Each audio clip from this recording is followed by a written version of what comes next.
Hey everyone, so today I want to talk about the current housing market and what is actually happening in our economy.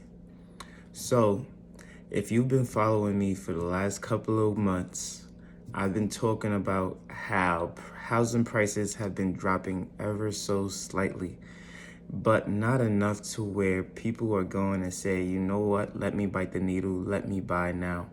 A lot of people may be frustrated with what their jobs are offering. Google just laid off 6% of their workforce overnight. Tesla is dropping car prices. Car Gurus and all these other sites like Carvana are literally needing to offload inventory at a massive rate. Housing inventory is going up. The average sell price for a home in November was $410,000.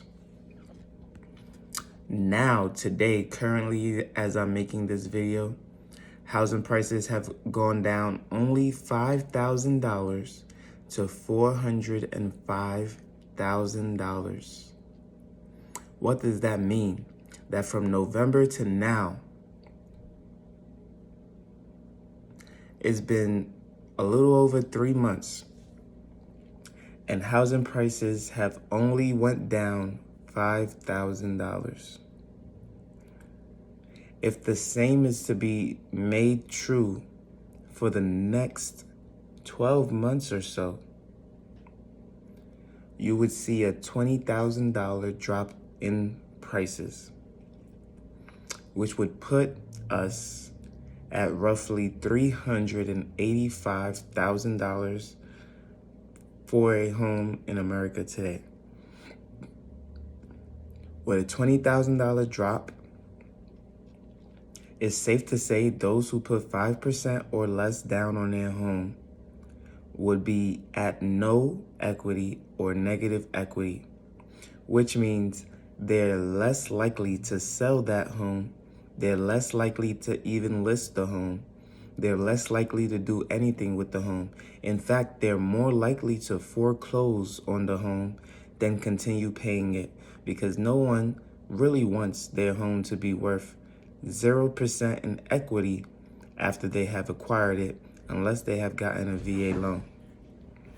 So with that being said, and taking into account everyone's views, especially their love for what they've purchased, what they've invested in, what they consider theirs, right?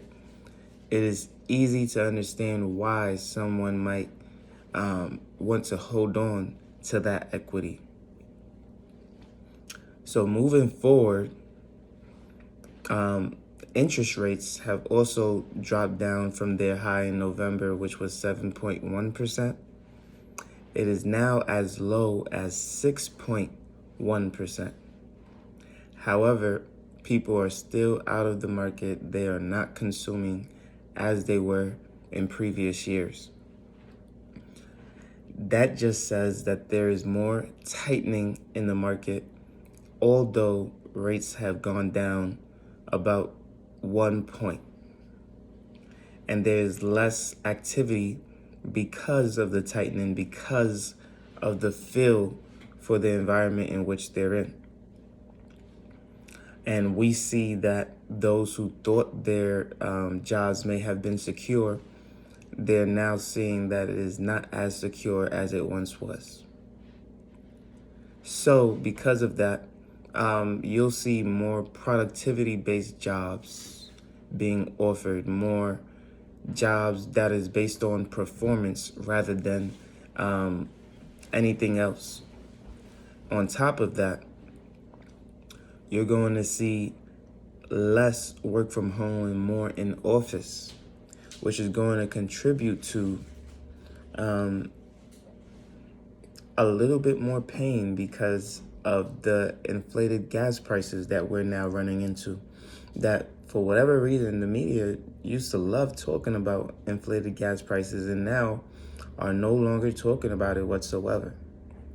So this is a lot of information to take in from the housing price drop from November's highs of 410 to now only being 405, and interest rates going from 7.1 to 6.1, and having an increase in inventory right now. It shows that, one, maybe the homes that are on the market are those that are less desirable, but it also shows a lack of interest all around from those who may believe that, there's more to come, there's more to hit the market, there's better deals to be had, prices are continuing to drop, and maybe they don't want to buy when the price is so high, when the bag is so high, when they believe that prices will drop further.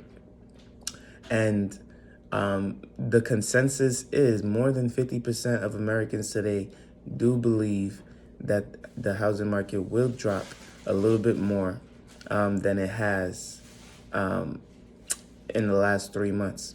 So if you believe that prices are going to drop more, why would you purchase now when you believe it's actually higher than it will be later on, right? So you're going to see more people waiting, more people on the fence, more people trying to get a better deal and not necessarily be the one who is holding the bag.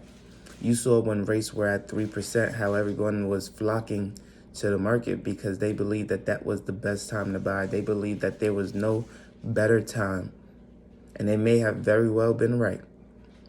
And now they believe that this is not the best time to buy. It may not be the worst anymore. The worst may have been November of 2022, but it is still not it's a better time than November 2022, but it's not a better time than, let's say, November of 2019 or 2020. So with that being said, people are still holding out, whether it be from uncertainty in the job market, whether it be from restrictions in the budget, whether it be from inflated short-term interest rates, whether it be from housing prices not having gone down enough. Whatever the reason may be, people have decided against moving back into the market, and that is going to continue to have an effect on the housing market as a whole. I'm interested to see whether or not in the next 6 months prices drop by more than $10,000, which would be right on par with what we're seeing now, since it's only dropped $5,000 in the last 3 months. But I don't believe that there will be a 20K drop in the housing market over the span of the next 12 months. I believe it may be a 10 or even a 15K drop, but I just don't see it getting all the way to 20K without a massive amount of foreclosures. And I cannot foresee that happening, especially with banks wanting people to stay in their homes because they don't want to be stuck holding a bag on a depreciating asset at this time and selling for even less. So what I see happening is maybe in 2023, late or mid 2023, we'll see more foreclosures hit the market from those who just simply were not paying on their properties. And then those will be sold at a discount. But right now, in 2022, it's simply a waiting game. And those who look to buy now are not going to get the best deal, but it's better than late 2022. And the longer you wait, the better that deal will become. That is what it looks like. That is what we're seeing. I believe that the best deals will not be until 2023, because I do see people trying to hit the market in the summer thinking that they can get a premium for their home, because that's typically when you do get a premium for your home.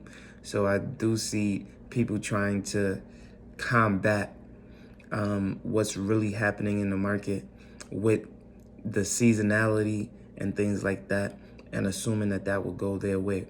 So if you like this video, make sure you leave a like, comment, and subscribe.